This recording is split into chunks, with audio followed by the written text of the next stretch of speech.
Okay, so I'm showing a PowerPoint here, and let's go through this, and we'll look at a little community first choice graphic as well, and give you some resources for our websites and things like that.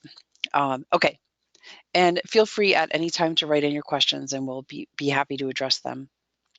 Okay, so we know that folks who have both a waiver and PCS, Personal Care Services, were sent a letter to introduce them to Community First Choice. It is a new option. It is the 1915K option that we had been talking about for quite a while.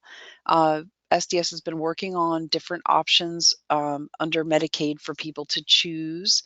And so ISW was one of them, and we can certainly field limited questions about that too.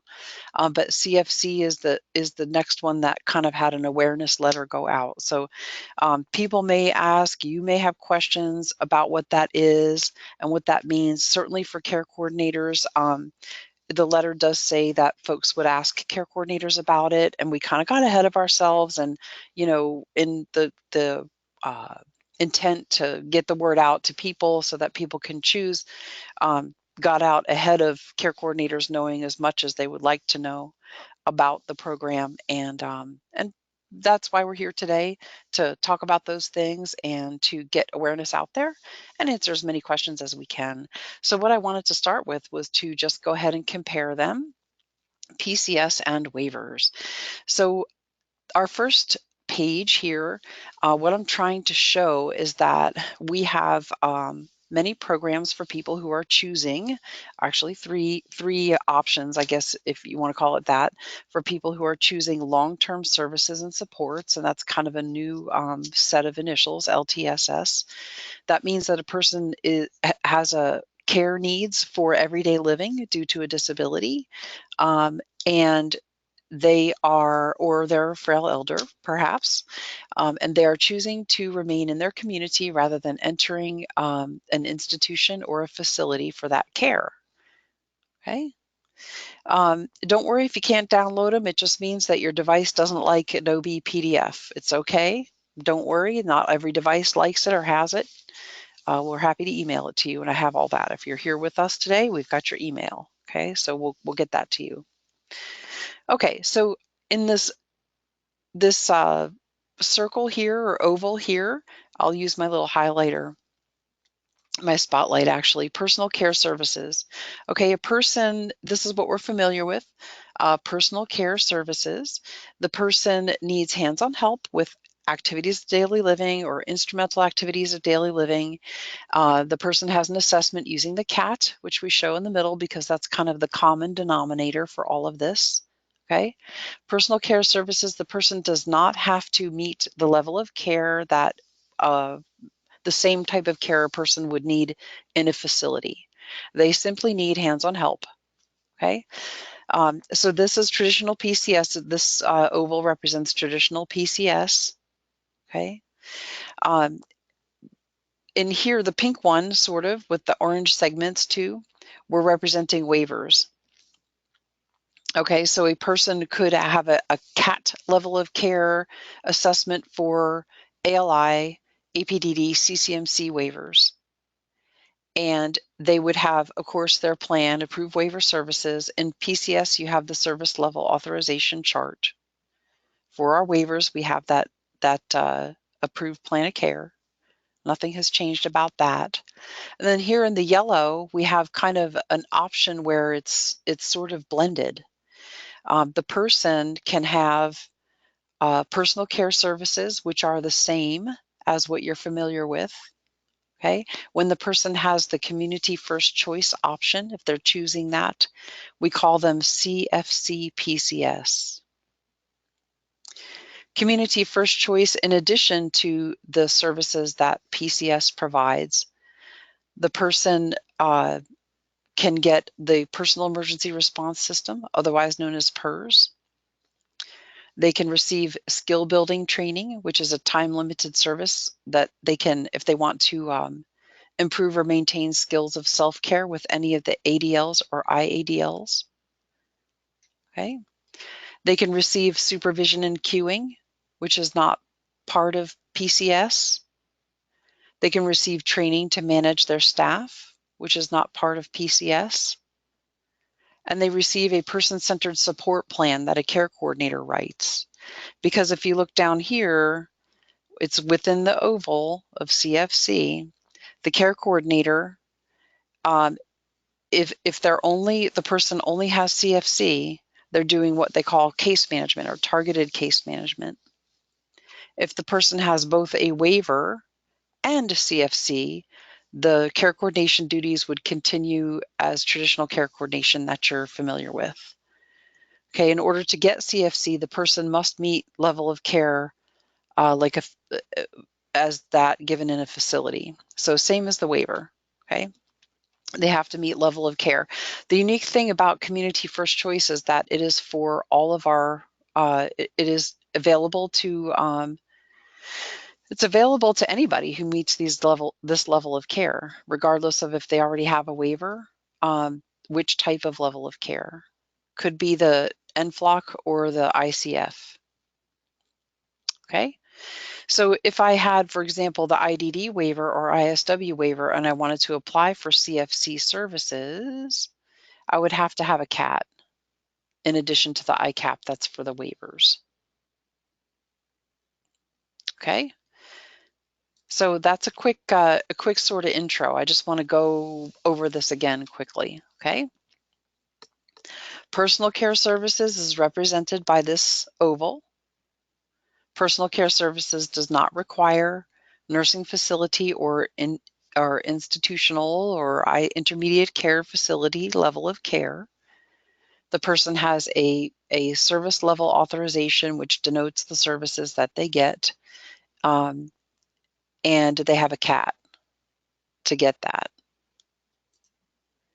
For waivers, I have a care coordinator. I meet level of care for a facility. I have a CAT or an ICAP. I have an approved waiver services in an approved plan of care that a care coordinator writes. Okay.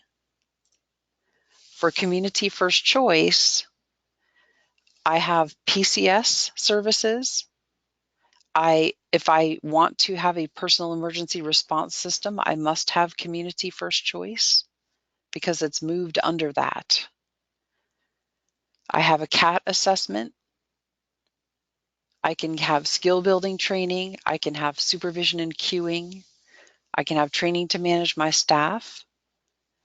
I have a person-centered support plan that a care coordinator writes. I do have a care coordinator. If I happen to have Community First Choice and a waiver, okay, I have to meet level of care, okay, like I said before. If I have CFC and a waiver, I receive care coordination in the way that I do now, or what we're familiar with, following care coordination conditions of participation. If I receive only CFC and I do not have a waiver, I meet level of care for a facility. Suppose I want to have a PERS, personal emergency response system, and supervision and cueing. I do have a care coordinator, and I am choosing to have those services, and I have PCS services. I have CFC PCS, some hands-on help with ADLs and IADLs. Okay, the care coordinator will do what they call case management, which is writing a plan and an amendment, and there are not visits, regular monthly visits to the CFC only client. It is required when the person requests it, and it's a feature of CFC. Okay, so only for CFC and our other new CFC, which is a 1915K option, our other new waiver, ISW, those two would offer targeted case management. It's a little different than care coordination that we're familiar with now. Okay. The other thing to know about these is that they are the Community First Choice and PCS are reimbursed by regular Medicaid. Okay. And the The waivers are reimbursed by waiver Medicaid. The only little nuance here, which was kind of hard for me to show on a diagram like this, is when it's targeted case management, it is billed through regular Medicaid. So a little corner here, of course today we're talking about CFC, but the little corner there that would be different would be under ISW, the care coordination would be targeted case management would come under regular Medicaid. Okay.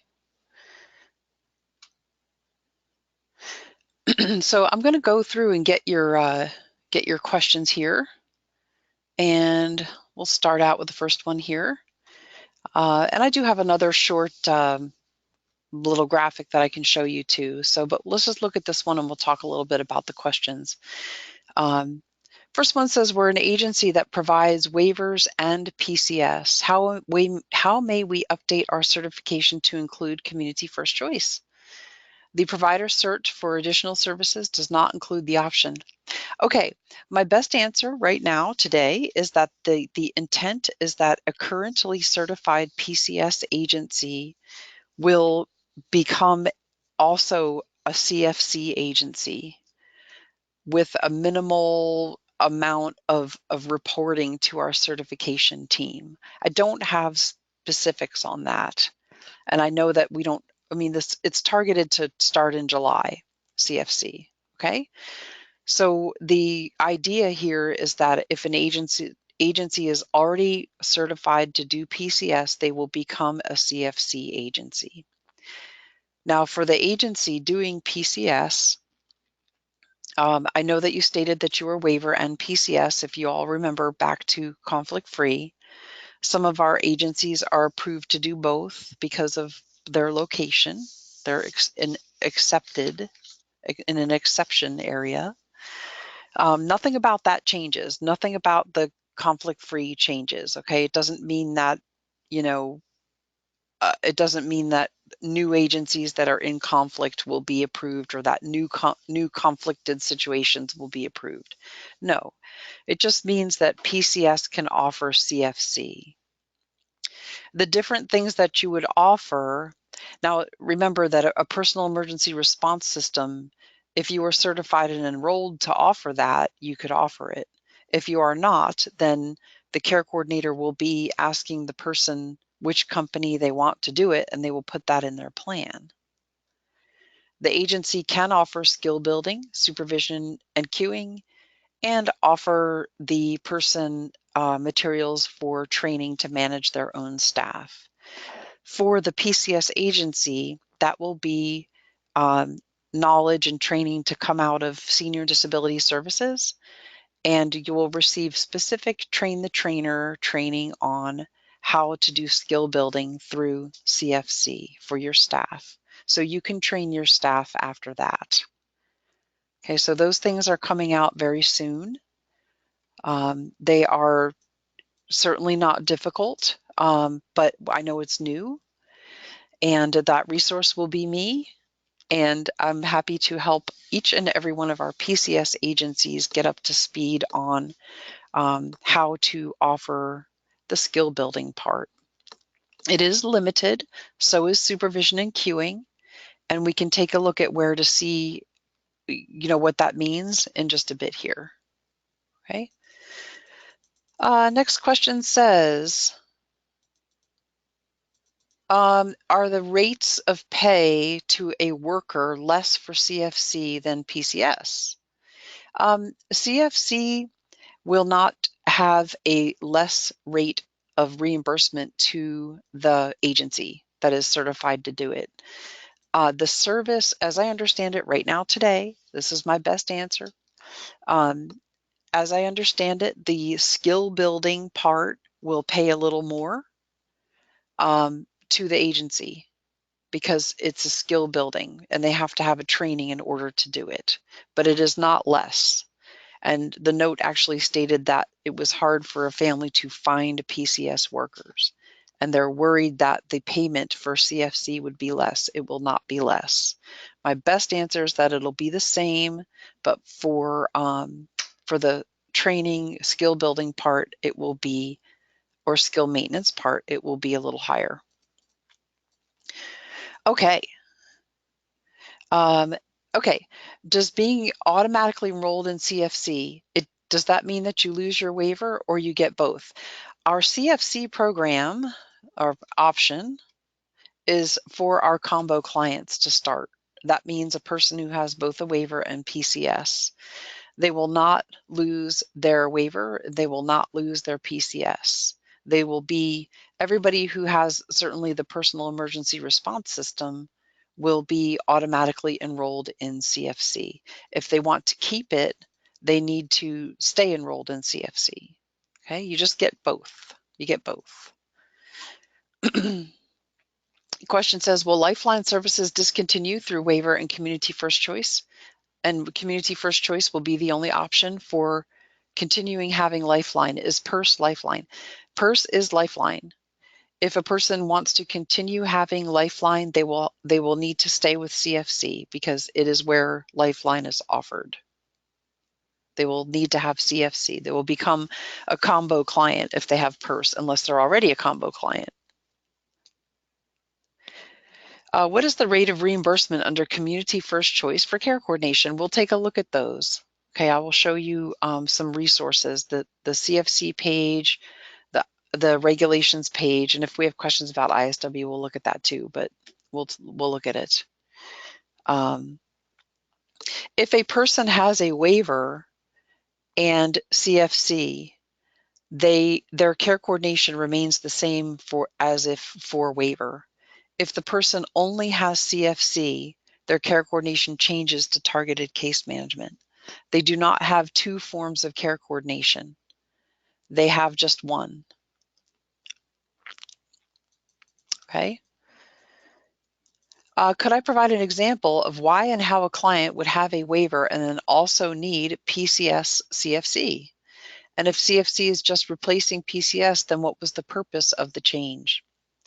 Okay, if a person has a waiver, they may choose CFC to meet some of the needs that are not met on the waiver. For example, a PERS, PERS, which is moving to CFC at this time. We'll go back to it. If a person has the ALI waiver currently, for example, formerly supervision and cueing was not part of that, and skill building training was not part of that. If the person wanted to be better enabled to care for him or herself and have training to build skills, then they could get that under CFC. They could receive personal care if they were in their own home. They could receive personal care services, kind of like we think of today. CFC is not just replacing personal care services. Personal care services will continue to stay. The big difference is that the person needs to meet level of care. So it would be for our customer, if you will, who meets level of care for a facility and would benefit from these services up here, needs PCS, wants PCS, and these are the services that they have. They don't have other waiver services. Okay. Anything outside of PERS, they don't have. They don't have respite or chore or any of those things. Okay. The purpose of it really is just, it goes way back to the reason why any of these options are offered is because groups of people advocate for care that they can get through Medicaid that assists a person to be more independent in the community.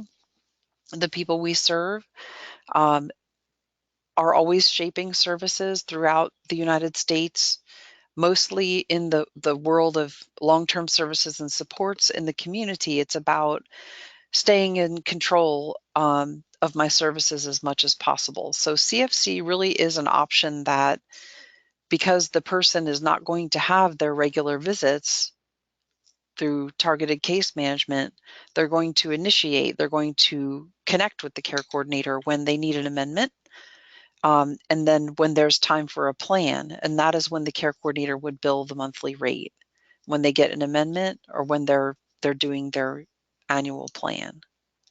The person can take more control. They can receive training to build their skills at home or maintain their skills with self-care, and they can receive some supervision and cueing.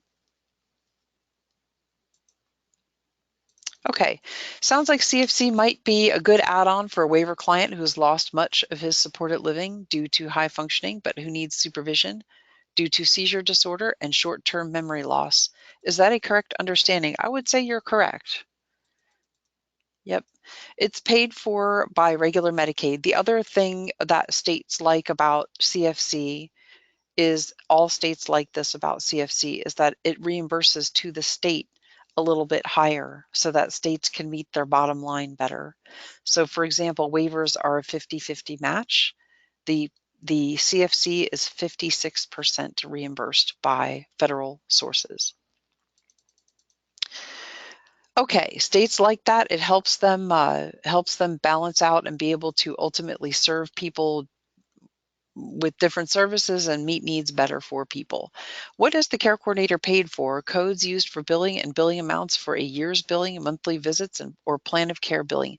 The care coordinator under just CFC is paid for application, amendment, and plan of care.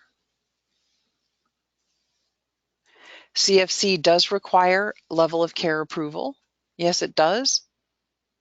What is required for us to be certified for CFC / ISW? To be certified for ISW, you would need to be currently serving our IDD population. And it's a good question because it may include APDD and CCMC population too. To my best answer is that it includes those populations. If you're not currently certified to work with anyone but ALI, then you would need to expand that to include the other waivers for ISW. For CFC, all care coordinators, my best answer right now is that all care coordinators, the same like I was answering with the PCS earlier. The idea is to have our care coordinators be able to implement CFC. In other words, not a separate certification for that.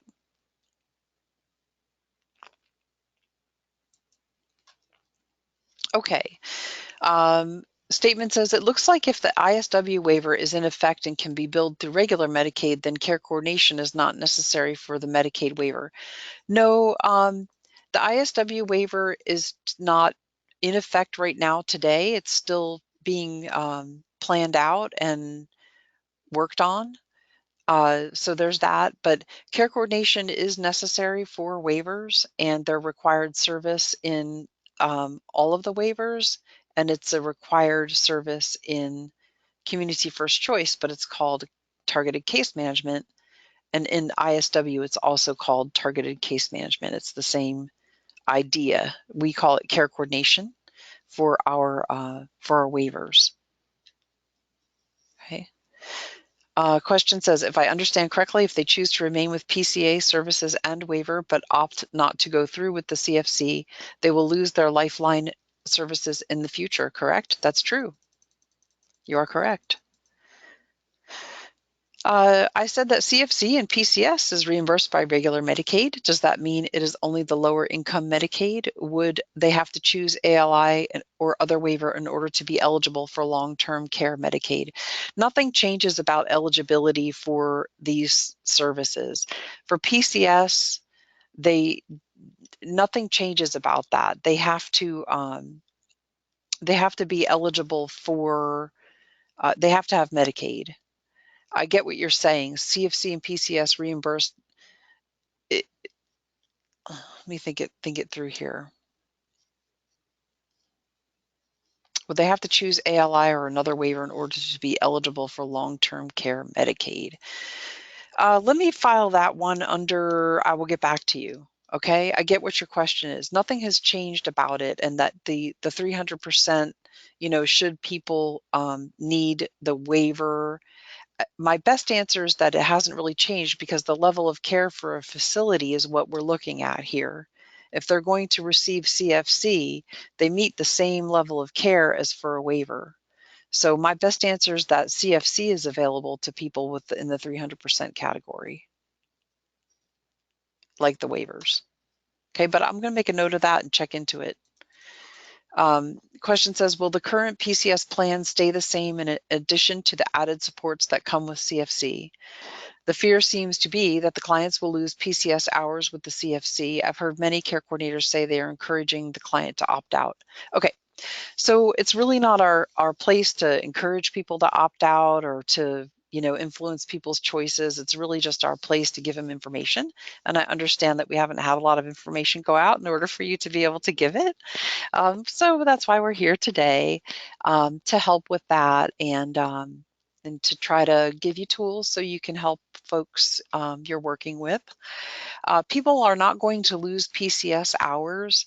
It may be that they would be eligible for some of these other things like skill building, supervision and cueing. Like if they didn't have, they have PCS, but they need supervision and cueing, there might be some more hours available to them. People are not going to lose hours because they choose CFC. Now, it doesn't mean that CFC can duplicate services that are already happening. For example, if I have the IDD waiver and I also have CFC, because I can apply, I would have a CAT if I qualify for CFC, then I might be able to choose some of those services, but supervision and cueing and skill building could possibly be duplicated by other previously existing waiver services, but maybe not. It depends on how the plan explains it. The care coordinator will write that plan and they will have it. It's kind of like a waiver in that way that, you know, they'll ask the person which PCS company they want to do their CFC PCS and other services, and they will ask them which personal emergency response company they want to do that one if they want it, and all the other waiver services. If a client has the ALI waiver already, why would they choose this waiver if they lose monthly visits with the care coordinator?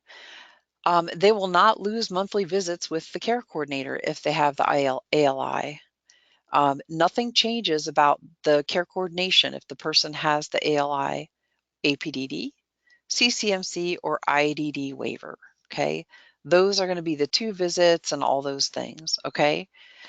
If they have only CFC, if they drop their waiver and only go to CFC and get these services and whatever they have for PCS, then they will have their care coordinator will be their case manager and will not do the monthly visits. If they have the ALI, then it will stay the same, okay? If ADLs and IADLs are already in a waiver, will the consumer need to apply for CFC so PCS can be billed for that instead of the waiver? Best answer is no. I mean, the person can always apply, but they need to be eligible for CFC like PCS, like they have to be in their own home. They have to need hands-on help. Okay, they don't have to, you know, convert that for that purpose. Okay, question says, I hadn't thought of the certification for care coordinators. Are we automatically certified for CFC as well if already certified for waiver? My best answer to that is yes. It's really not intended to be a laborious process for you to become certified to do CFC when the time comes. It is not the idea at all. The idea is to implement it so that people have more choices.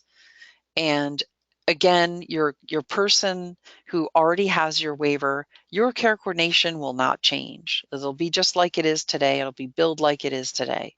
If they go over to only CFC, then it'll change to case management. Again, just those limited services that are there, then it would be just case management. Okay, what else is here? Financial eligibility for CFC and PCA be the regular Medicaid income limit. My best answer, I kind of answered that before, was that it's tied to their level of care. If they have a nursing facility level of care, my best answer right now, and I'll check into it, is that if they meet nursing facility level of care, then they could come into Medicaid through that 300%. Has CMS approved the programs yet?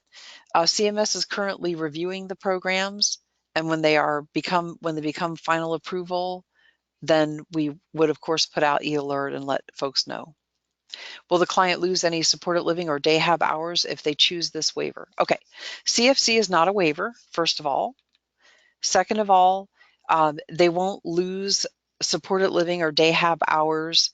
They need to show how any of this would be separate from those. So you need to watch for, like, if a person has goals to become more independent for self-care under supported living, then if you're requesting community first choice for the same thing, you would want to separate those things and just make sure that your request for those services makes sense, that it's two separate things. The other part about it too is that CFC is time limited. Okay, it's a time limited amount. We'll take a look at that in just a minute. In regards to ALI, will people with Lifeline be going through the CFC emergency response system now? Okay, ALI, if I have a PERS, if I have a PERS through the ALI, then I will become a combo client with Community First Choice. It's not a separate system. It's just another category for it's another billing code for the agency that bills for PERS, a different one. Okay, they don't have to change anything. They can still have the same provider. Just the provider just bills a different code for it under regular Medicaid.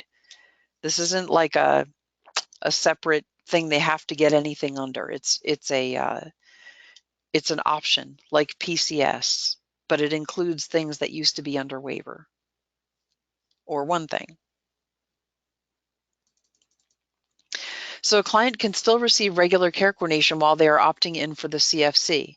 Yes, as long as they had a waiver and they're getting services, they're getting more services other than just care coordination and a PERS. If they have chore, if they have respite, any of the other services, that means that they will continue to have their waiver and the care coordination will stay to the level it is. Question says, will there be a new section or box on waiver plans of care for CFC? There's an application and there's different revisions to the plan of care coming up. Okay. We'll take a look at that. Do I have a current schedule for team building training classes? I do not. I'm not sure what that question means. Maybe just write it to me again. Is this a way to shift the funding from waiver Medicaid to regular Medicaid? Yes. Where on the, yes. Hey, that last question, I think, is in reference to the PCS agencies receiving the training for skill building. Oh, okay. I'm sorry. It said team building. Okay. Yeah. Skill building. I do not have a current schedule right now, but we will be offering that. What is it? Today is the 14th of May. Look for that to occur in June. Okay. Throughout the month of June and then ongoing. Okay. It'll be a training for our PCS agencies to teach their staff on how to do skill building for their clients who want that. Clients receiving PERS, personal emergency response, will be automatically enrolled. Where on the plan will CFC go, or will this be somewhere on Harmony? I'm expecting that it'll be in Harmony, but if we have other things in paper, digital paper that we have to do, then we'll do it. It's all kind of coalescing, so it's hard for me to say exactly, but the goal is for Harmony. Will a waiver service agency be allowed to offer CFC services? They need to be, good question. The agency needs to be certified and enrolled to provide CFC PCS, so it needs to be a personal care services agency. So a waiver agency can offer personal care, but they need to be enrolled for that. Can you opt out after CFC is deployed, or is opt-out only available before the transition date? My best answer is that you can opt out of anything anytime. Just know, as a care coordinator, you would probably want to tell somebody what that is. So if they opt out, then if they have a personal emergency response system, they're not going to have that anymore. An elderly client in an assisted living home, what benefit would this be? they will, if they have the ALI waiver, then they're not going to be getting community first choice services because it's predicated upon PCS, which means that you are living in your own home. Okay. So if they're in an assisted living home, all these are duplicated by assisted living. Okay, pretty much. They're not going to get CFC because it's duplicated. Okay. Can they keep care coordination if having both programs, or will it move to targeted case management even if they have a waiver too? It will not move to targeted case management if they have a waiver. The only caveat there is that they need to have, if they have if they have personal emergency response system and care coordination only, there will be CFC. If they have other waiver services past that, it stays with waiver and the care coordination stays the same. Is skill building and queuing currently provided under DayHab and supported living? Yes, it is, in different ways. Skill building is a little bit different. I don't want to kind of split hairs in this session, but habilitation services are about teaching and training to maintain or gain skills. Skill building is more like limited time.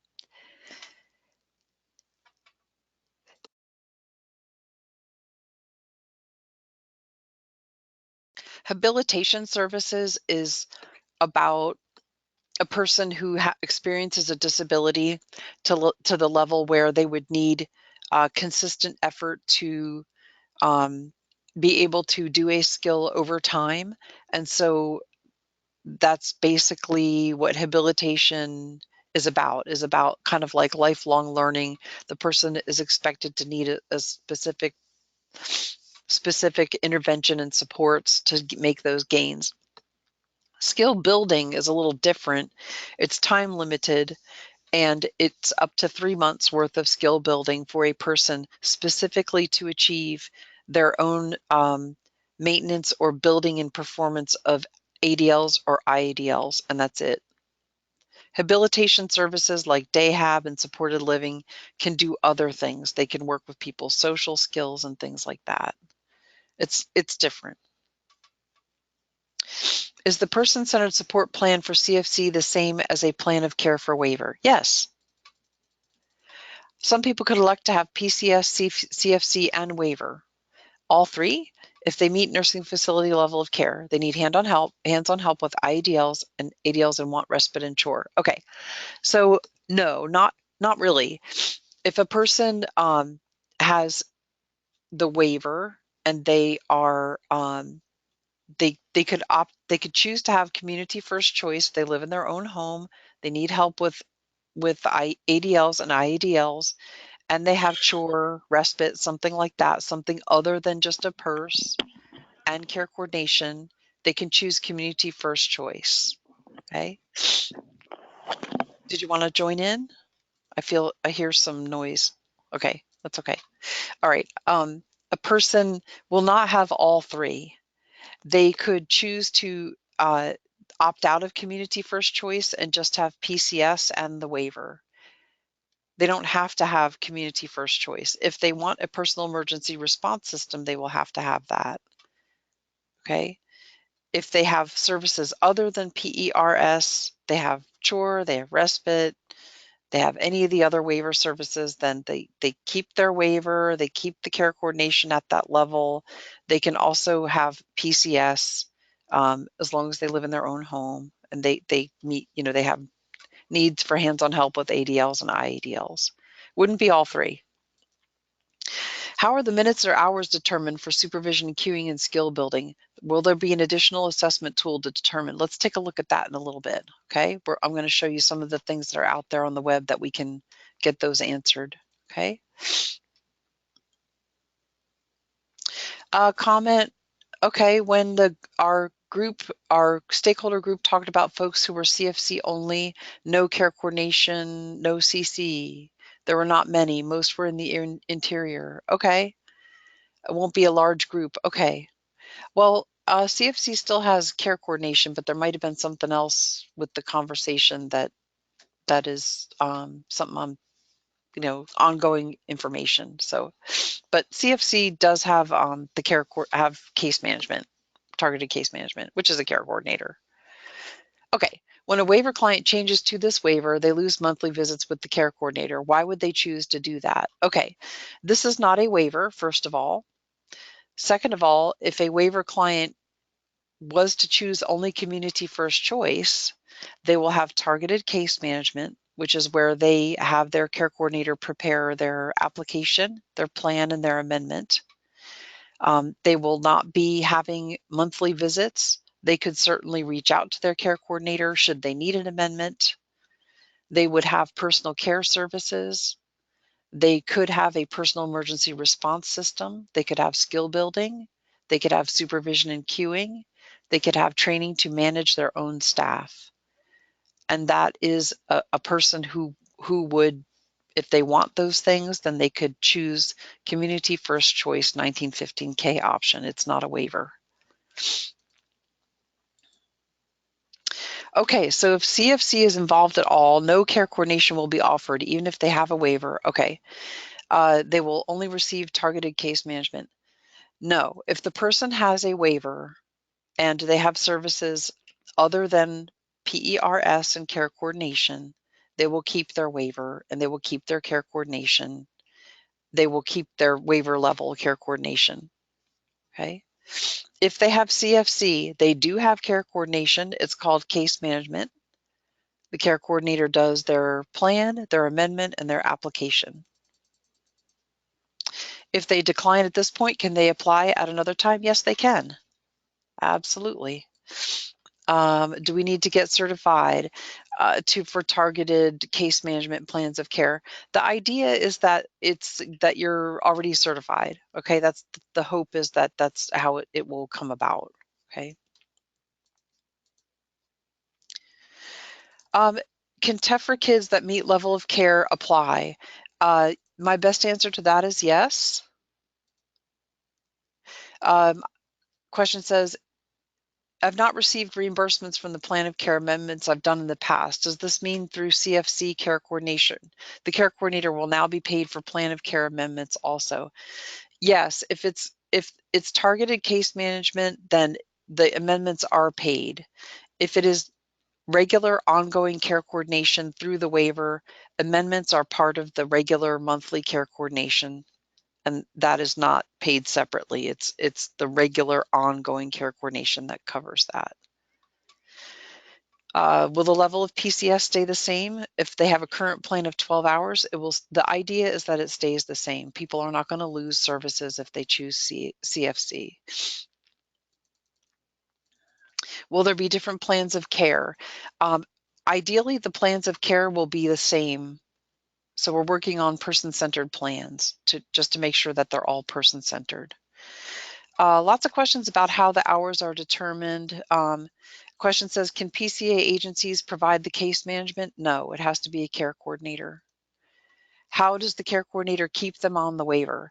If your person got a letter, they're not losing their waiver. That means they're a combo client and they have PCS and a waiver. So they could choose to have CFC as an option for their PCS care. Okay, I explained a little bit before about the difference between skill building and habilitation goals and objectives before. Lots of questions are kind of duplicated here. Let's see. I'm going to scroll down a little bit.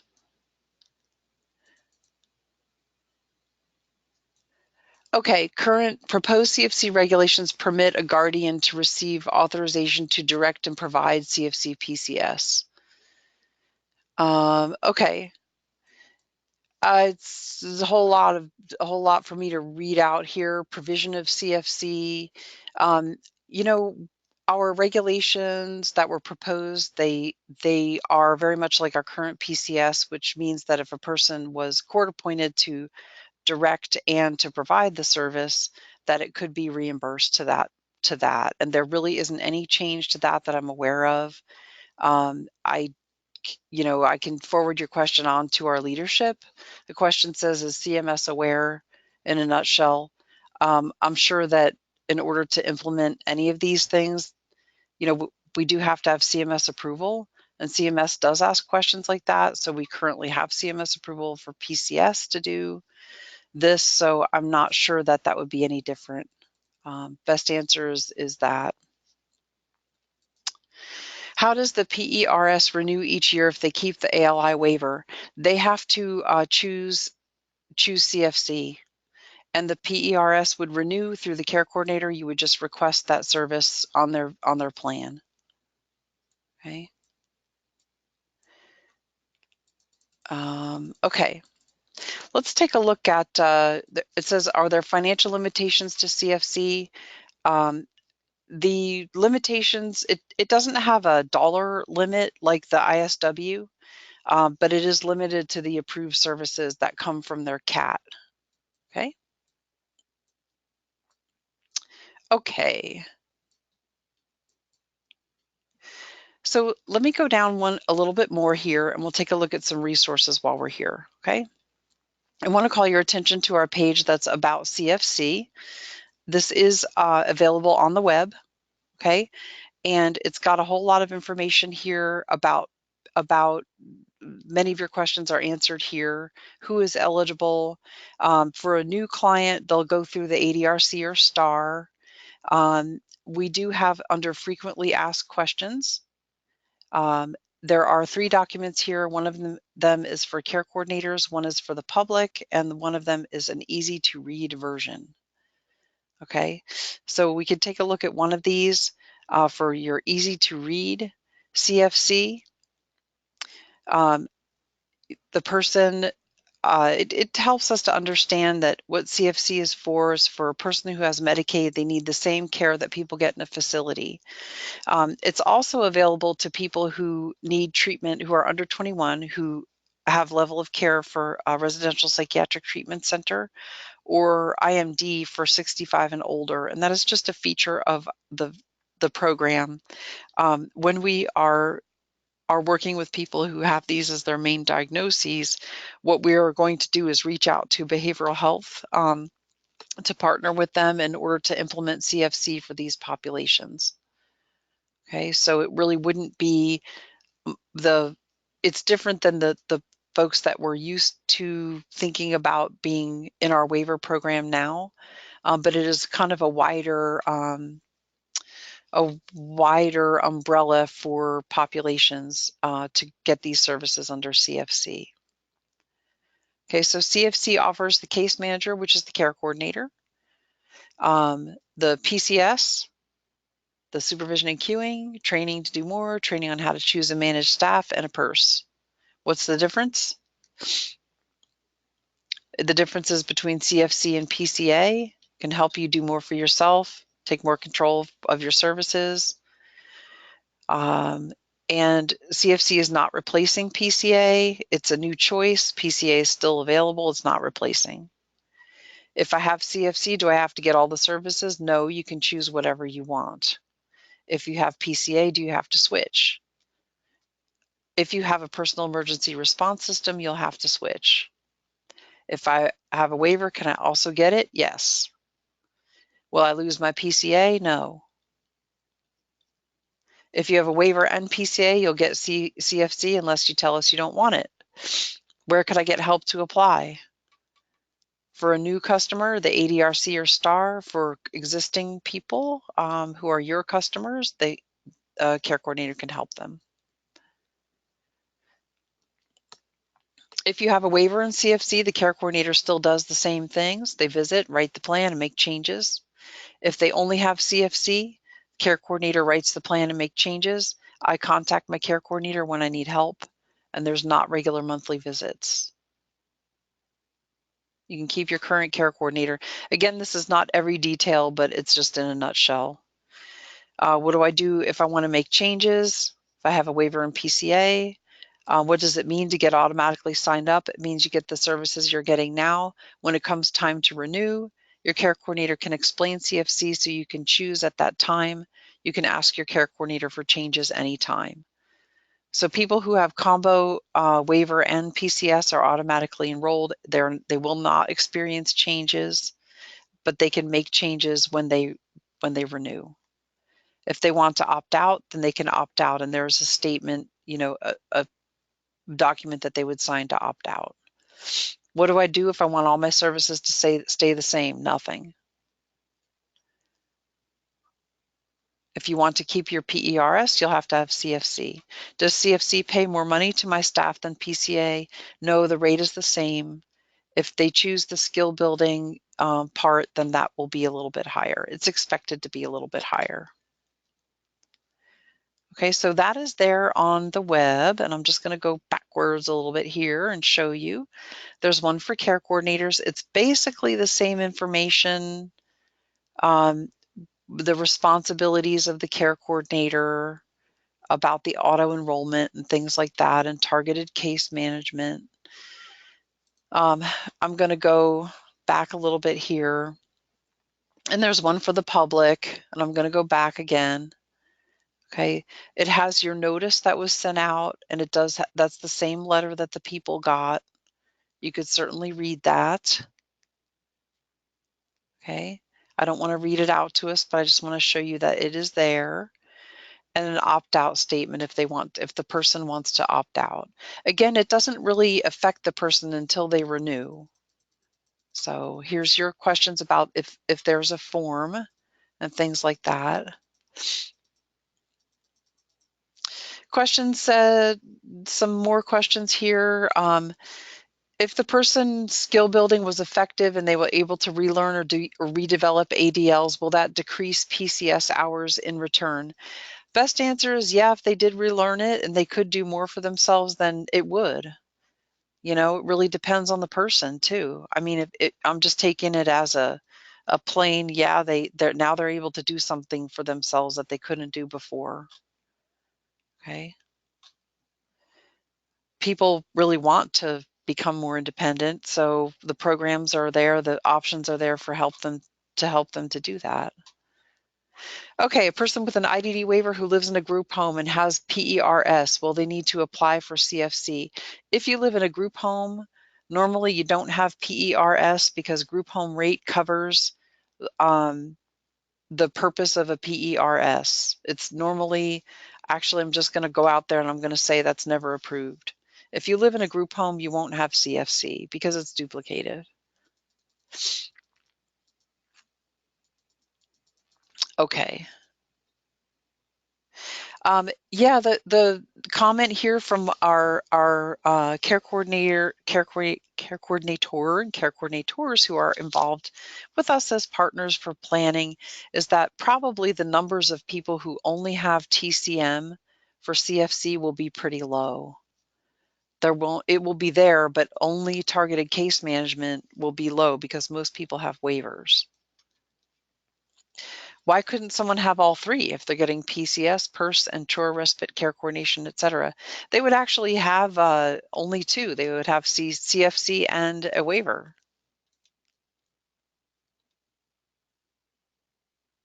Will Lifeline be available under waivers and CFC? No, just CFC.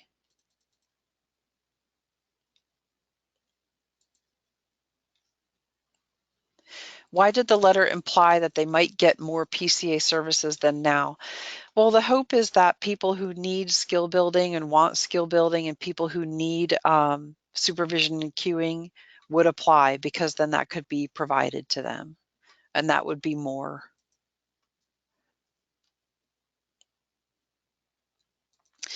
For skill building, will the person be able to send an amendment if they need a few more weeks to build the skill if they have not mastered it? Let's take a look at some of the other documents here that might help. Okay, so let's take a look at, let me go back to my PowerPoint here, my links, go back to our regulations page here. On our regulations page, we have a few things that are helpful. We have our targeted case management conditions of participation, which will help. These are proposed, okay? This is the shape, the intended shape of it, which tries to tell you about, again, targeted case management is only for the person who's only CFC, which is personal care and personal emergency response system and a care coordinator. That's it. Okay, that the numbers of people with those, just those services, are probably pretty low. CFC and waiver would be, you know, people we're already serving if they happen to apply and become approved for CFC, and they could get non-duplicated services and their waivers. You know, as long as they don't duplicate, they could get CFC and waiver. Let's take a look at the draft. You've got your long-term services and supports, targeted case management. Let me just open these and see which one I'm looking for here. Okay, here's the service rates. That was that second one here. These are draft. So targeted case management. Okay, so to make an amendment in a month, you would bill $119 for that month. To apply, you would bill $90.33. To make a plan, $384.81. That is for just the CFC customer, not your waiver customer. Nothing has changed. If they can have CFC and their waiver. Okay, nothing has changed for that. Okay, so there were questions about what what the reimbursement was for targeted case management, and that is on our page here. Okay, personal care rates and our waiver services. Okay, personal care, consumer first choice, service rate a little bit higher. Okay, I don't know that this will be the final, but this has been what's been proposed. Care coordination. Under ISW, it's a little different here. This for just ISW. The thought there is that the care coordinator visits the person in person once per quarter. Okay, but they do have a monthly rate that they bill just for ISW. Sorry, I'm trying to concentrate on CFC, but it is there, so it's a little bit different. There's resources for that too. Okay. So there's that, and we're going to go back. Service level computation. This will probably help us understand a little bit more for how the service is determined. There were questions about the person meets level of care, how do we compute what they need and how much they need of it? And we were thinking about CFC. We know that it includes PCA or PCS. Okay, so here's the PCS part that we're familiar with right now. If we go down to the computation for nothing has changed, this is the same as PCS today. If we go down to what's different, oh, sorry. You know what? I'm just gonna roll it and freeze on it so it doesn't make us lose our mind here. Okay, the last page has supervision and cueing. So to get any time, the person has to have a cognition score.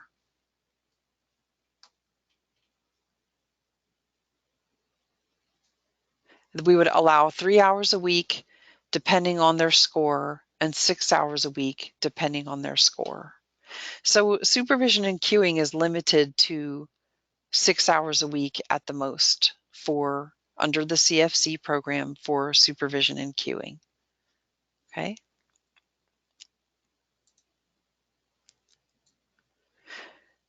So for the skill building part, I'm still learning myself, but we don't have a skill building piece here as far as a service level computation goes, because it's like a choice of the person is my best answer, that the person could choose to engage in the skill building. And the skill building piece is limited to 3 months. And let me see if I can pull that out. And I'm just going to freeze on the screen really quick. And I'm going to show you our skill building, the part of the reg that was talking about that, the proposed regs.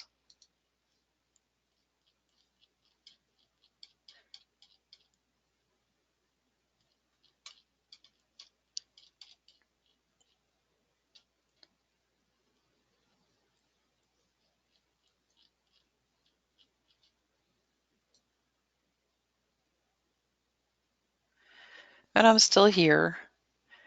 CFC has the same structure as PCS right now. Community First Choice Services are pretty much the same with the exception of the skill building and the supervision and cueing and receiving training to manage your staff and having a care coordinator and the person-centered support plan. So those things are a little bit different. But your skill building part is going to be provided up to 3 months total. And I think that the wording, which I'm trying to find right now, says that it can be no more than 3% of the time that is allotted. And I don't quote me on that because I'm trying to find exactly where it says it. So let me take a look at it here.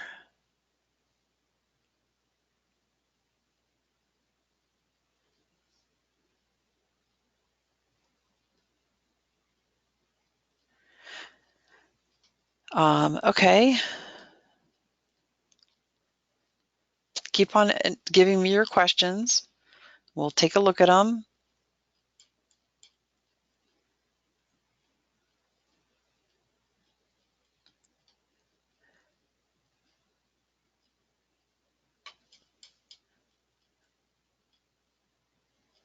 Okay, so I'm going to go down to the bottom of my question list and kind of start the other way around here.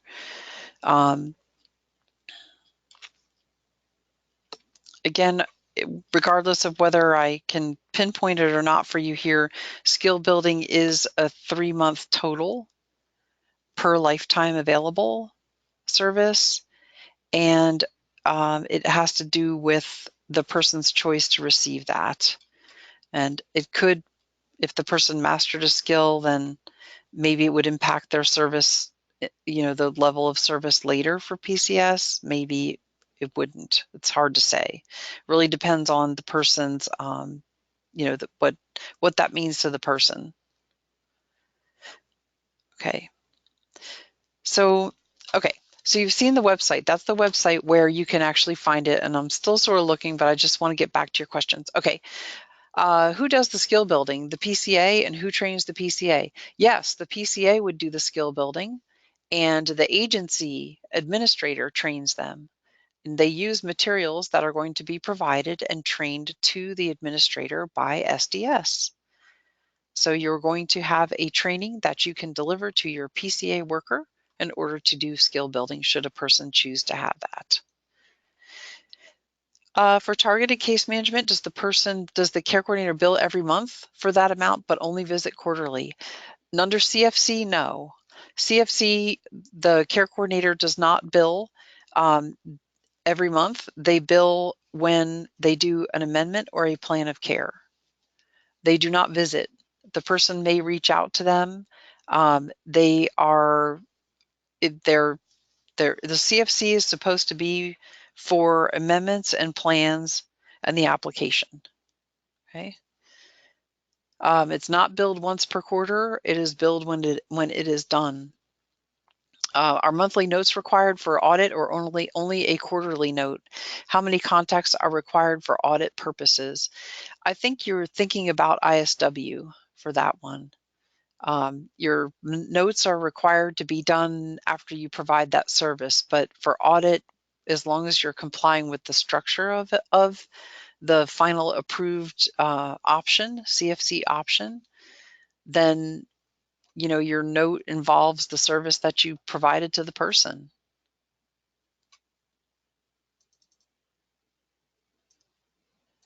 Okay, according to the service rates, if PCS has a consumer who's on CFC, they are reimbursed at a higher rate. Is that for a consumer who's getting skill building or queuing supervision? How will that be billed? Will it be short term? Is if the skill building is successful, does that go by plan year? Okay, best answers here. This is all proposed. Okay, this is what's on the web. It's my understanding that reimbursement for PCS services is the same for the same services. So my best answer is that rate is proposed for skill building. I'm not sure about supervision and queuing, but it's supervision and queuing is part of that.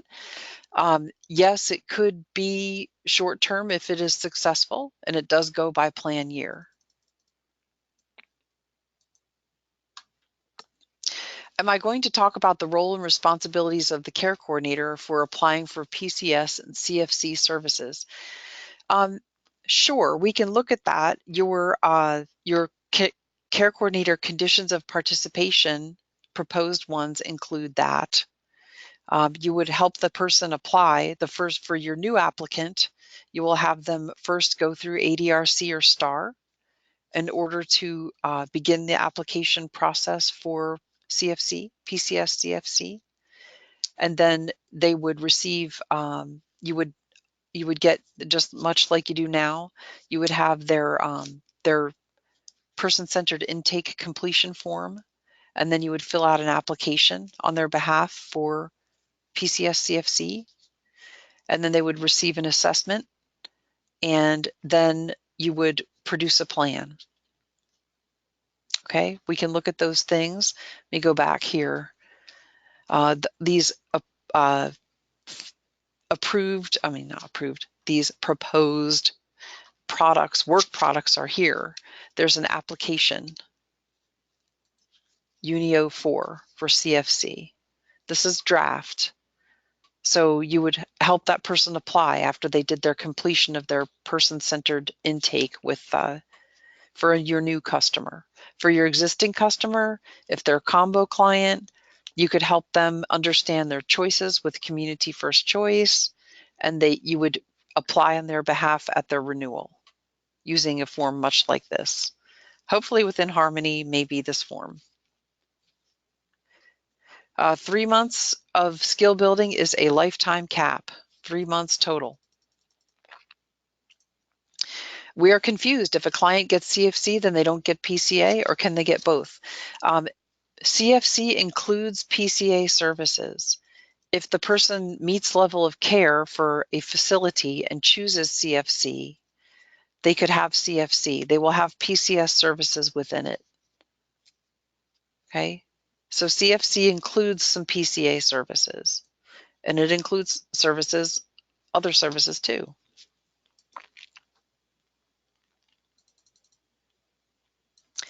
If they are a combo, then do you get to bill for 2 plans? No. If they're a combo client, then your default waiver is the waiver plan of care. In the waiver plan of care, you would include their PCS/CFC services, but you do not bill for 2 plans. Would CFC be a better fit for TBI cases? You know, the hope is that CFC is out there to be a good fit for more people. That is certainly the intent of it. It may be a good fit for some people. There may not be very many people who use CFC. We're just going to find out. Okay, says my IDD client that also has PCA thinks that CFC isn't going to decrease supported living or day hab hours, and it's only going to increase the PCA hours because of the wording of the letter. Okay, you know, if a person has if they want to apply, a person would be welcome to apply. If this particular person has a personal emergency response system, they're going to have to be a CFC client, because if they want to keep it. If they don't want to keep their purse, or they don't have one, then they could choose to stay with PCS. As far as duplicating with their habilitative services, again, I have stated before the basic differences between skill building, supervision and queuing, and habilitative services.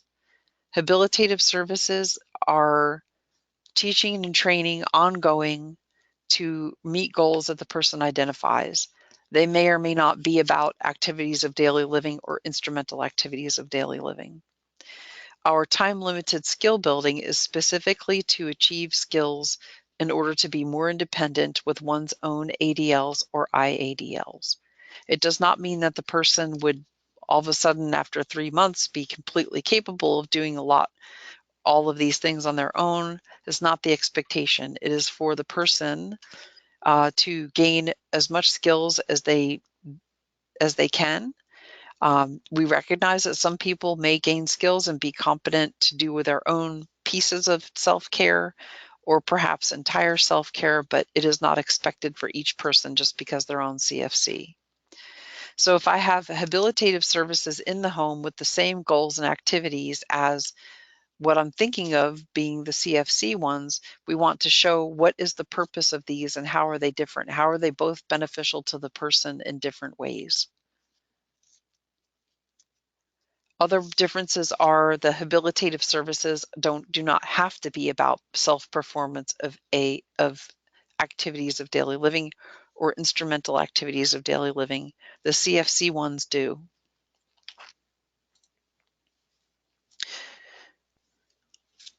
Okay, what are the regs for the skill building and what can people realistically get in the way of hours and how much training can they get? Okay. All right, we'll take a look at that. If somebody is interested in, they don't already have a waiver, but they're interested in this package, then they are required to go to the ADRC or STAR. Yes, they are, for person-centered intake. Okay, it says until what renews? Their plan of care. When it comes time for their plan of care for your combo client, when it comes time for their plan to renew, then they can choose CFC or opt out.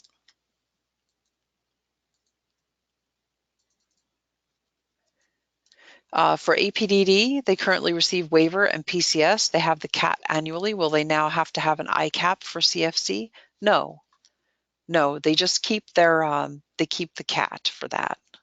Okay, we can go back to this one here. Okay, they keep the CAT. Whatever waiver assessment they had, they keep the CAT. That's kind of like the common denominator for these here. Proposed regulations and computation tool do not make it clear whether or not an individual may receive time for both hands-on care for some tasks and supervision queuing for others. I get that. It's true. My best answer is that they do receive time for, they could receive time for both.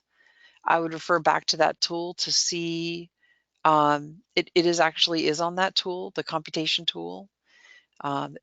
They cannot receive both at the same time. Like I couldn't have somebody supervise and queue me at the same time as providing hands-on care. It's different.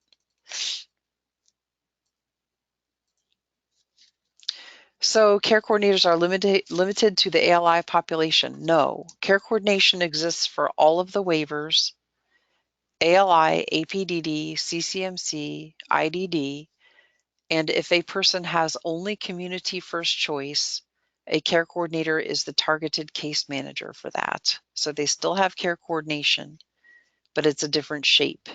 If they have the ISW waiver, they still have care coordination.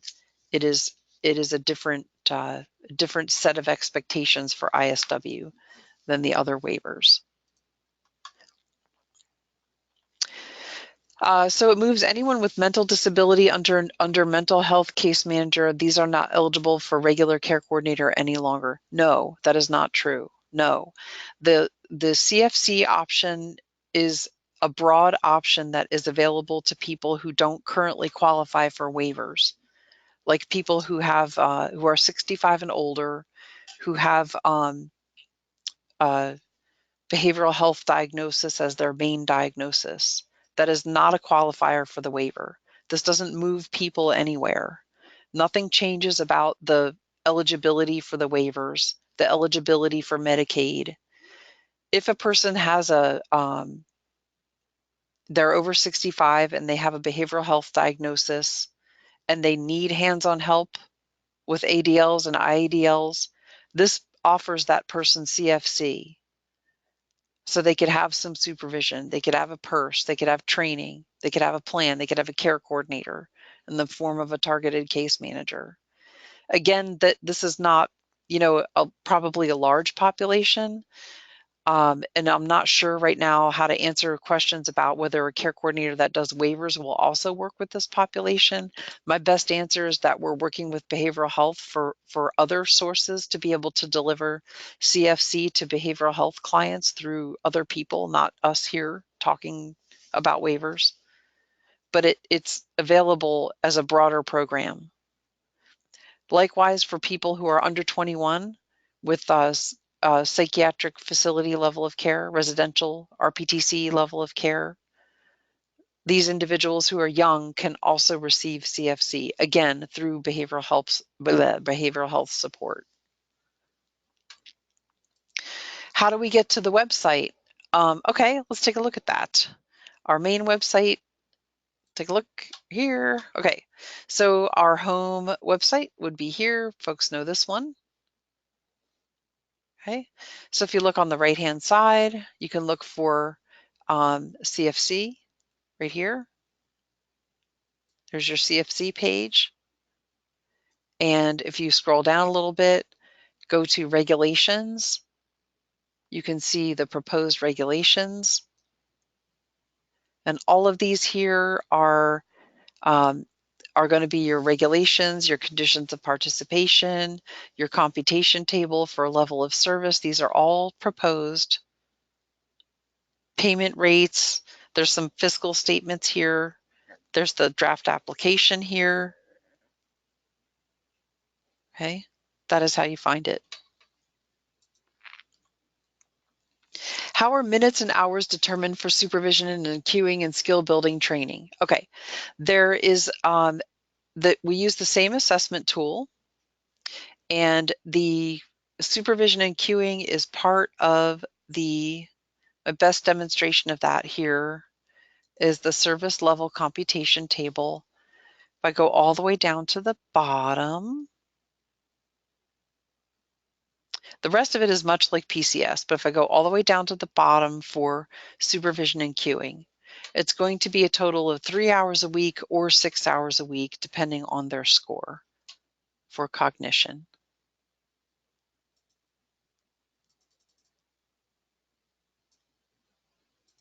CFC enrollment, is it opt-in or opt-out? If a person is currently a combo client, they're automatically enrolled.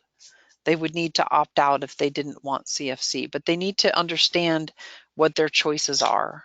I'm hearing people say that care coordinators are just telling people to opt out. That's really not what a care coordinator does. You give people choices. Again, if it's like driven by, you know, worrying about your care coordination visits, whether it's you doing the worrying or them doing the worrying, if they have a waiver, and they have services past anything else other than a PERS and care coordination, a personal emergency response system and care coordination, nothing will change about your care coordination to them. Okay, if they have a plan that includes only PERS, personal emergency response system like Lifeline, and care coordination and PCA services, that is going to be a CFC only client, and that will be targeted case management that you will do. And it will not have the monthly visits and all those things. If they have other services under the waiver, then it defaults to the care coordination that you're currently familiar with. Any questions about your rates and stuff are on the chart for rates. Okay. If they have both PCA and waiver but don't have Lifeline, are they still automatically enrolled in CFC? My understanding of this is that it's the combo client that's enrolled. So yes, they can opt out upon renewal if they wish to do so. Yeah. Okay, regarding CFC for those with behavioral health, did you just say that someone who needs help with ADLs and IDLs but who doesn't meet waiver can be eligible for CFC? They can be eligible for CFC through the behavioral health component, but for behavioral health, they have to have a level of care determined for residential psychiatric treatment for under age 21, or institution for, they call it mental disease, for those who are 65 and older. Okay, I think I'm going to call up a different a different little PowerPoint here so that you can see that a little easier.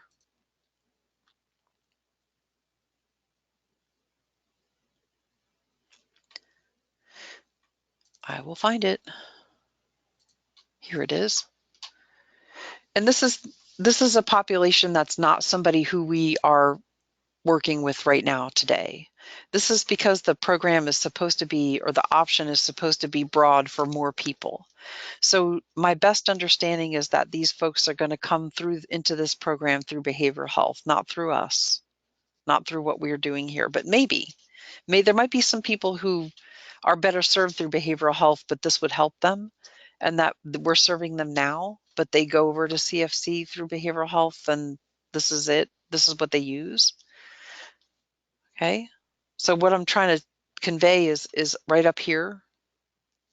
If they have a behavioral health diagnosis, they're under 21 or over 65, and that is their main diagnosis that would bring them into any service. They're currently not eligible for waivers because they don't have, again, it has to affect them to the point where they need help with ADLs, IADLs, and or supervision and cueing or skill building, or want to manage their staff and things like that. Okay, so it's not a population that is going to be necessarily a large percentage of anybody that you're serving right now. It's probably more so we're kind of holding hands with behavioral health so that we can serve more people through behavioral health with this. If a care coordination has a CFC client and is providing case management, the CFC renewal application replaces the reapplication a PCS agency normally submits. Can I confirm that? Yes, it is true.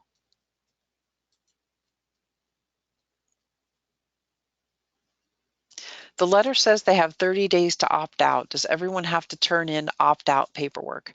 No, people do not have to opt out. They can actually, it actually more so affects the person at their renewal, of their waiver. At that point, they can choose. And I'm looking at the letter right now, and you may be eligible to receive more services. If you want to see if you are eligible, talk to your care coordinator. Will I lose my services? We're targeting it to start July 1. Promoting a new program. Our hope is that people will enroll in CFC. It is really not, a situation where everyone will lose care coordination as we know it, because again, if they have other services besides for a purse, a lifeline, if they have anything else under the waiver besides lifeline and care coordination, like if they have chore or respite or other things like that, then they're going to keep their care coordination as to what you're accustomed to. And they could possibly have, in PCS, they could possibly have some skill building and some supervision and cueing. And they could also have some training on how to manage PCA workers should they wish to do that. Yeah, the letter does say 30 days, and it says that they would submit it through that the care coordinator would submit through the Harmony system. So I know that we're not currently in the Harmony system. I would probably default to the e-alerts that went out about that to better clarify.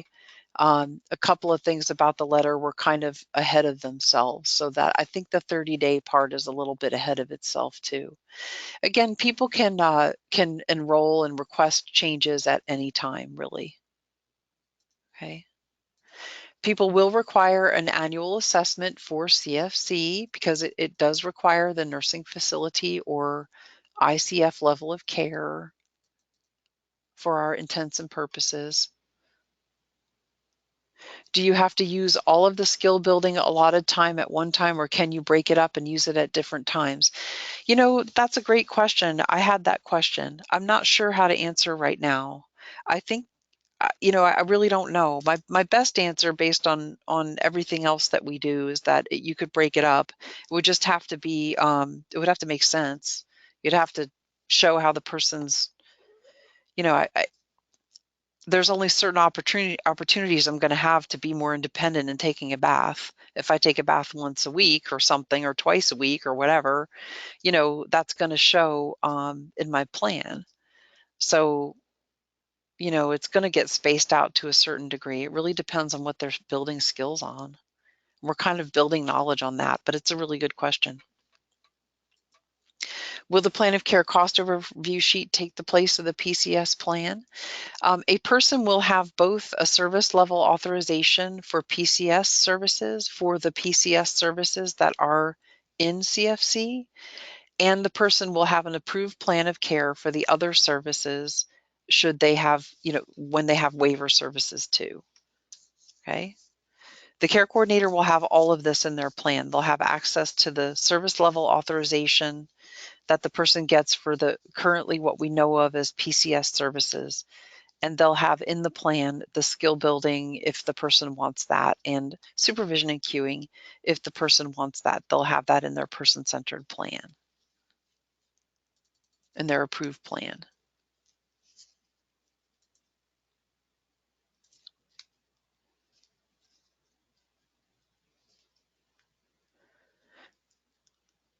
How can a care coordinator get a copy of the letter that's been sent to the clients?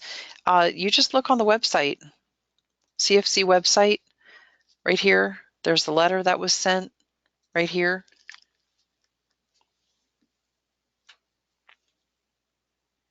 Okay, so there's that. Will the plan, hang on. Let's see. Let me find my questions here. Sorry, I'm kind of scrolling here. Okay, if clients do not opt out of CFC, then do they move to targeted care coordinator services, targeted case management, and care coordinators only write the plan of care and amendments and do not serve these with monthly visits? That's only for people who, once again, only have a PERS or a lifeline, whatever you want to call it, personal emergency response system, and or care coordination and PCS services. That's going to be what CFC entails. That would be targeted case management. If they have other services like chore, like respite, like adult day, or any of the services that are allowed in combination with PCS on any of the other waivers, then they will keep care coordination to the level that you're currently thinking of and that you currently know. Comment said it opens up new doors for people who need cueing and reminders because they weren't currently available through PCS or the waiver, right? It's true. As long as they meet facility level of care, then yes. Yes. The care coordinator will be doing the renewal application for CFC PCS. One renewal application done by the care coordinator, yes. The PCA agency or PCS agency will still be performing the assistance with ADLs and IADLs. Those staff will do that. Their staff can also do the skill building. Their staff can also do the supervision and cueing.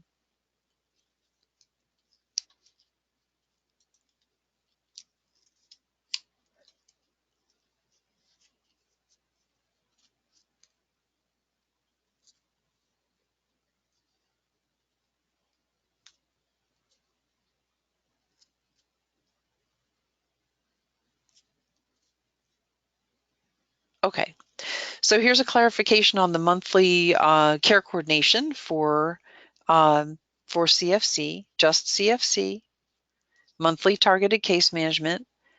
A monthly targeted case management fee could be billed and authorized to be reimbursed for an amendment, a plan of care, or if the person initiates contact with the care coordinator, or if SDS requests a contact, or a provider requests a contact because there is a problem. Okay, so if there's case management to be done under those conditions, then that could also create the documentation and billing of a monthly targeted case management fee. Thank you. CFC does not include chore and respite. Is the July start date firm? Things are hoping to start in July. We are hoping that that is the case. I wouldn't call it super firm right now, I guess, but it is a target and we're building towards that. There are comments about the letter and the 30-day expiration and the date of the letter being the 27th, and the opting out and things like that. Okay. Is there an advantage to a current ALI recipient choosing CFC only and dropping the waiver? It's really up to the person. If the person wants to receive only CFC and understands that they will not have regular monthly visits, that they have to reach out, the intent of ALI is to give them more control. They only need care coordination, and they need to actually targeted case management. They need somebody to write their plan and somebody to identify, when there's a problem or to make an amendment to assist them. They do not need a regular monthly contact and then another monthly contact. They need amendments written and they need a plan of care. They need PCA or PCS services and perhaps a personal emergency response system. If they currently have the waiver and that is all they need, then they may choose that. It's really up to the person.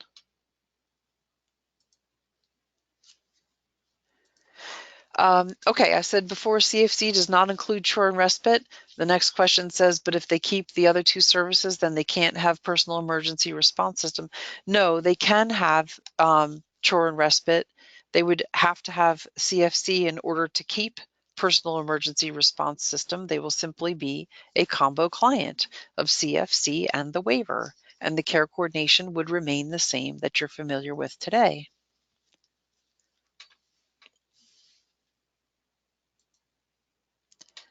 And I appreciate your questions, especially around the skill building and things like that.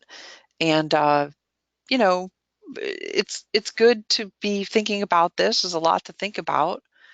There's a lot to know here, a lot of different combinations of things.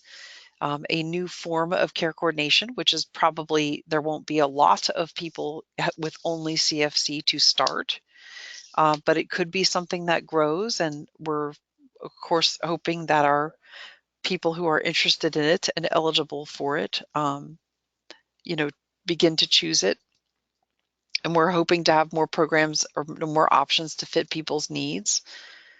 Okay, so again, just to remind us, we do have our CFC page here. All right, so you've got your letter, your FAQs, you have your regulations page here.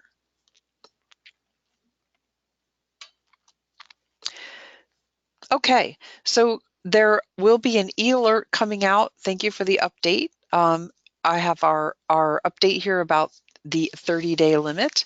There will be an e-alert about the 30-day limit. If the clients want to opt out prior to their renewal date, they will need to submit the opt-out form prior to July 1st.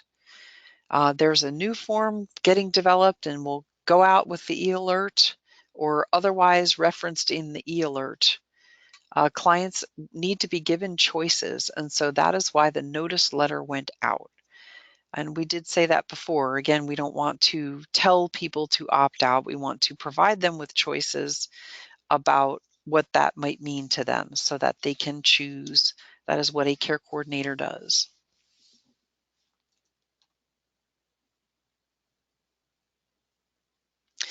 Okay, so question says there's no way for someone who is on a waiver and utilizing an array of waiver services to keep the purse and have chore and respite as part of their PCS services. Okay, first of all, chore and respite is not PCS, it's waiver. Their personal emergency response system is now moving to CFC, only CFC, okay? So if a person has an array of waiver services, including PERS and chore and respite and PCS, they will be a CFC, PCS, and waiver client. They're not losing services. We're shifting them under different options. They are not losing services. You will have one plan of care, not two separate plans. You are correct. One plan of care. If a person has waiver services that are outside of the Lifeline and care coordination only, then they would go to, they would stay with the waiver. Okay, so they would, anything else that you get on the waiver, chore, respite, adult day, any of the other waiver services, the waiver care coordination remains the same. They can have all those. One plan. Comment says this should be available to people that don't qualify for a waiver but need more services than just PCA. They need to have the same level of care as the waiver, so they do need to qualify for the waiver. Okay, they need to have nursing facility level of care or ICF level of care. It's just that PCA under CFC can provide them with supervision and cueing and skill building should they wish to have that. They can get more services through CFC than just PCA. Depending on the waiver type, there was no supervision and cueing available for ALI, for example.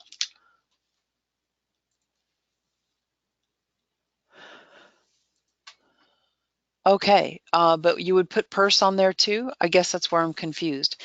PERS Lifeline is only available on CFC.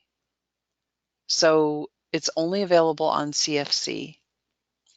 Okay, it's not in the waiver anymore.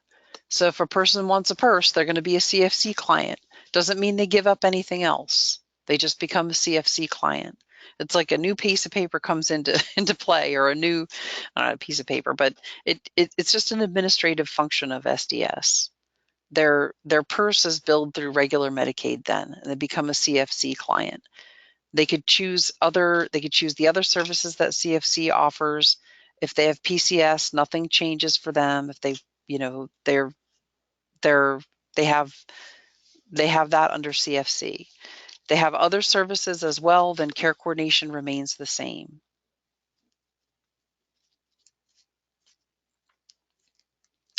If the client is both waiver and CFC, does the care coordinator get paid for monthly visits and amendments? If the client has the waiver and CFC, your care coordination is the same as it is today. 2 contacts per month, a yearly plan, and your monthly fee, and that's it. Okay?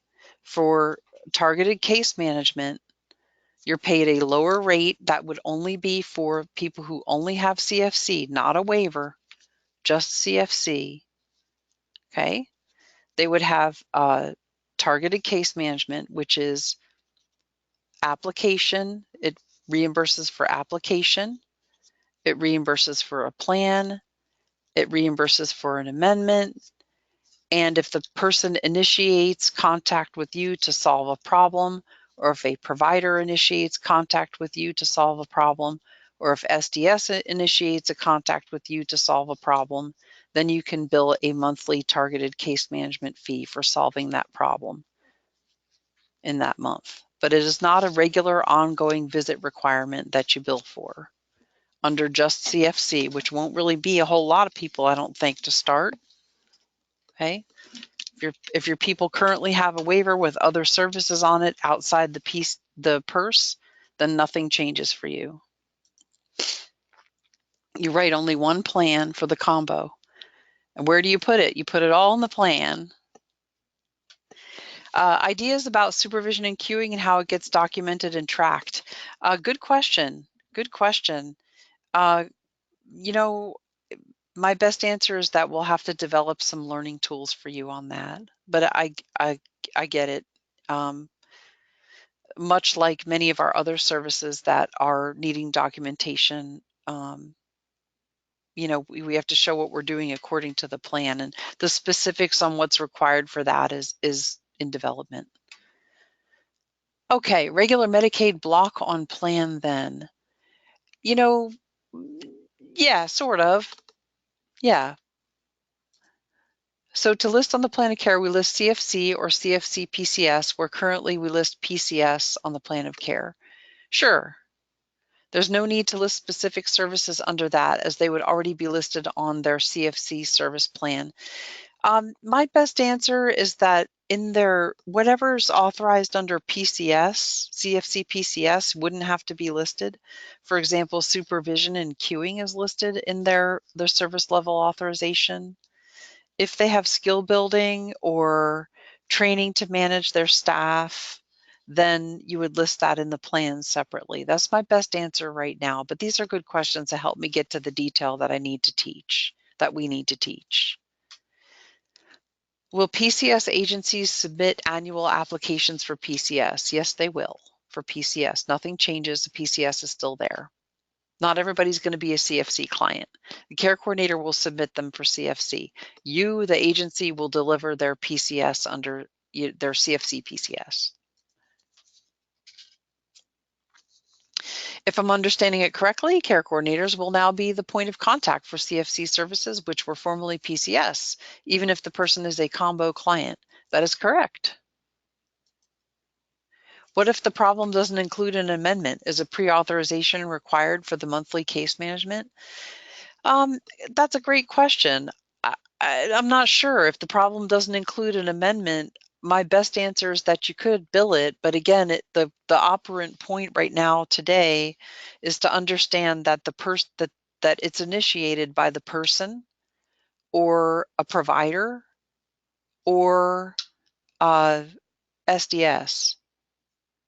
So it's not like the care coordinator just decides to go there and say there's a problem. It's like somebody else has to say there's a problem, then you work on it and you document what you did to solve it, and then you bill. And that is kind of like the shell, the outer shell of the auditability of such an effort. Okay. Again, CFC attempts to give more control to the person.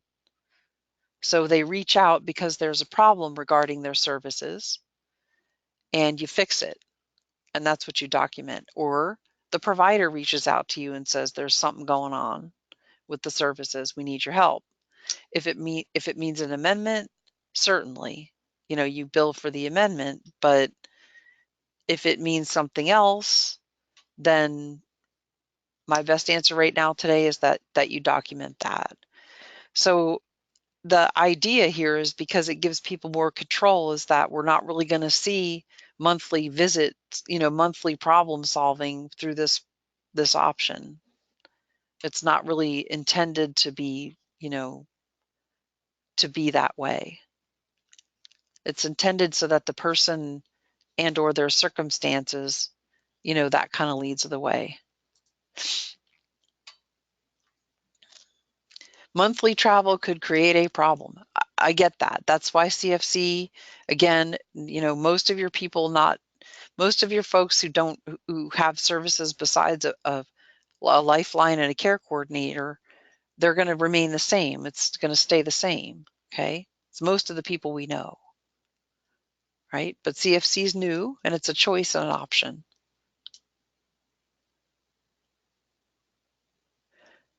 Okay. Thank you for the webinar. I appreciate you too. Thank you. I'm hoping that this is helping you. Again, it's not really the be all and end all of the outreach that we'll do. Look for your e-alerts and things like that. I appreciate you being here and your questions. Thank you. Would filing a CIR qualify for a billable contact? No, a CIR, a critical incident report, is an obligation for you to fill under your overarching regulatory requirements to your person. It is not a billable contact. It is a CIR.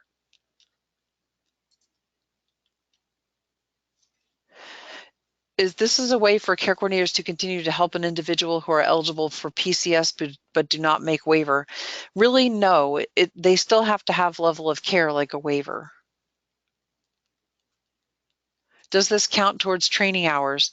Unfortunately, no. My outreach stuff doesn't count like that because we don't give a separate certificate for it. Pca Assistance while traveling under CFC. Again, there's nothing different about the PCS services. If they receive it while traveling through the way the the way that they request and get approved of that now, and it's delivered under CFC, it's just delivered, it's the same. Will care coordinators need to complete the PCS travel authorization? Good question. I do not know right now. Great question, though. I will put that under my details area.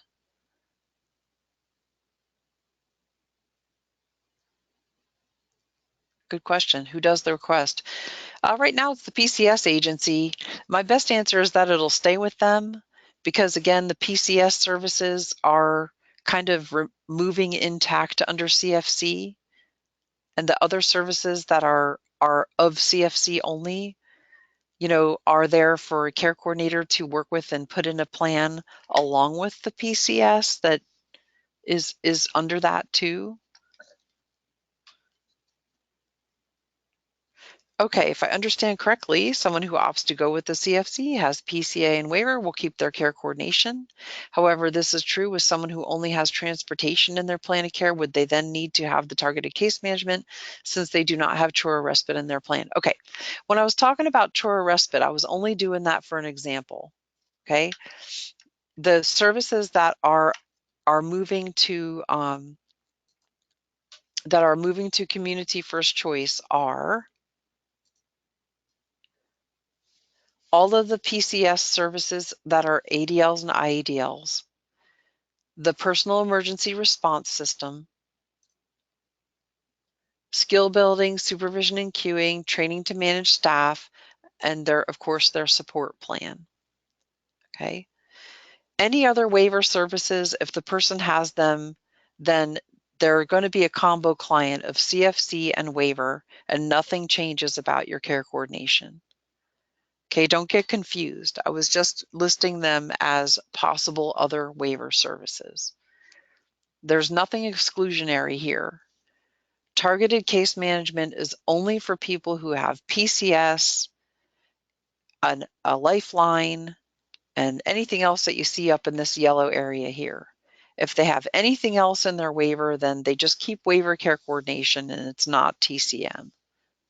Okay.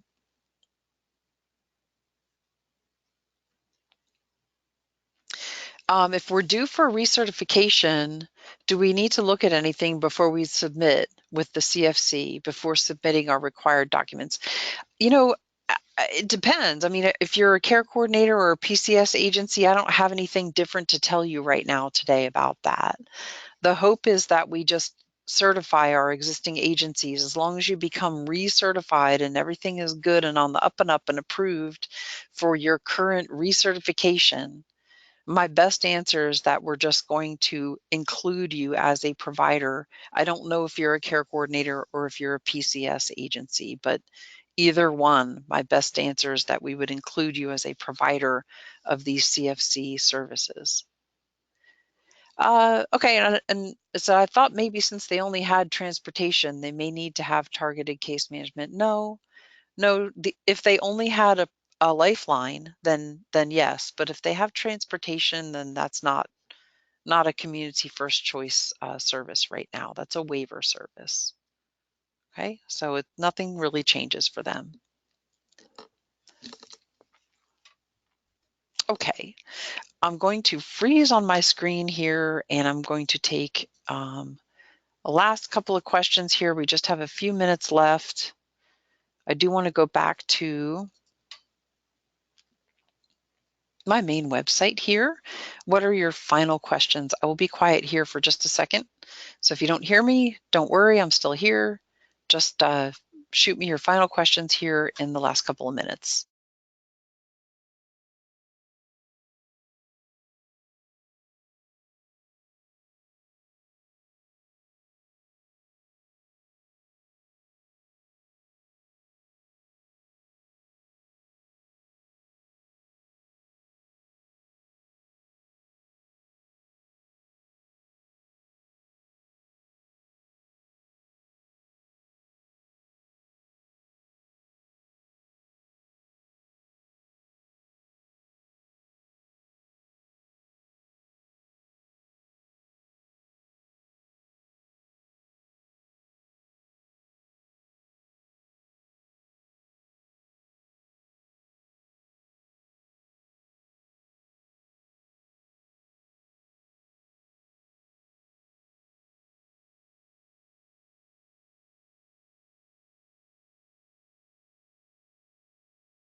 Okay, this might help.